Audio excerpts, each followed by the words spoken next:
जय भोलेनाथ। जय लक्ष्मी नारायण भगवान जी। एकादशी का महत्व तो हम सभी लोग जानते हैं कि एकादशी के व्रत का कितना महत्व होता है। एकादशी के दिन भगवान विष्णु भगवान की पूजा करने का कितना महत्व होता है। हमारे जीवन में सभी प्रकार के पापों का नाश होता है और जो पुण्य एकादशी के व्रत से मिलता है वो हमें किसी और व्रत से नहीं मिलता। इसीलिए स्वयं भगवान विष्णु ने इस व्रत को सर्वश्रेष्ठ व्रत बताया है।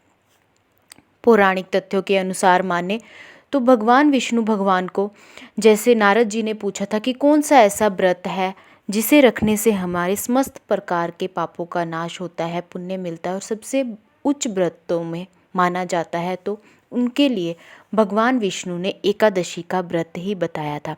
तो आज हम बात करेंगे कि एकादशी का व्रत जो अश्विन मास में आ रहा है पितृपक्ष में, वो कब है, उसका क्या महत्व है और सबसे ज़रूरी बात कि सिर्फ इस दिन हम ऐसा कौन सा उपाय करें कि हमें हर प्रकार के पितृदोष से मुक्ति मिलती है। पितृदोष के बारे में तो हम सभी जानते हैं। माना जाता है कि देवतों को मानने से जो हमारे देवी देवता हैं इनको हम अगर मनाते हैं, रुष्ट हो जाते हैं तो ये मान भी जाते हैं, लेकिन पितृ कभी रुष्ट हो जाए तो उनको मनाना बहुत मुश्किल होता है। जिस घर में पितृदोष लग जाता है उस घर में कभी सुख समृद्धि शांति वंश वृद्धि नहीं आता, हर प्रकार के कामों में रुकावट होती है। तो पितृदोष को मिटाने के लिए हम कई प्रकार के जो है उपाय करते हैं, लेकिन अभी जो पितृपक्ष चल रहा है उसमें जो ये अश्विन माह में इंदिरा एकादशी आती है, इसमें मात्र एक उपाय से हम हर प्रकार के पितृदोष से मुक्ति पा सकते हैं, अपने पितरों को मुक्ति दिला सकते हैं और पुण्य प्राप्त कर सकते हैं। अगर हमें नहीं भी लगता कि हमें कोई पितृदोष है, तब भी हमें अपने पितरों के लिए इस एकादशी में ये काम ज़रूर करना चाहिए जो अपने ही घर और पितरों के लिए सही होता है।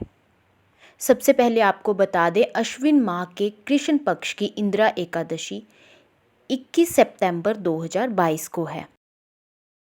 सूर्य जब चढ़ता है तब व्रत में ही उसी दिन में शुरू हो और उसी दिन में ख़त्म हो, पूर्ण व्रत हो, वो शुभ माना जाता है। मतलब बढ़ता हुआ कोई भी व्रत त्यौहार हो वो शुभ माना जाता है, घटता हुआ अशुभ माना जाता है। तो ये दुर्लभ योग बन रहा है कि इंदिरा एकादशी पितृयोग, पितृपक्ष में पड़ने वाली एकादशी पूर्ण एकादशी है।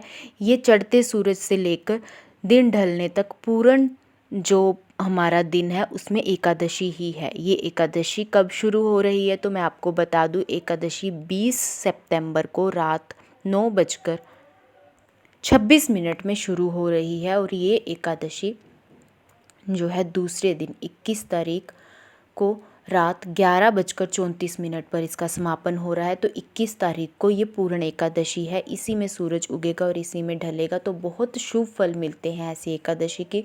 और दूसरे स्थान पर ये पितृपक्ष में आ रही है तो इसका अलग ही महत्व है। अगर इस दिन हम एकादशी का व्रत रखते हैं तो वो हमें हर प्रकार के पितृदोष से मुक्ति दिलाता है।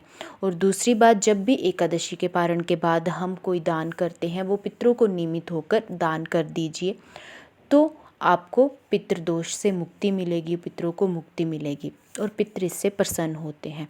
तो इसमें क्या दान करना शुभ होता है? चांदी, तांबा, पीतल, चावल, दही, इनमें से कोई भी वस्तु आप जो है दान करते हैं तो पितरों के निमित्त होकर ये दान कर दीजिएगा।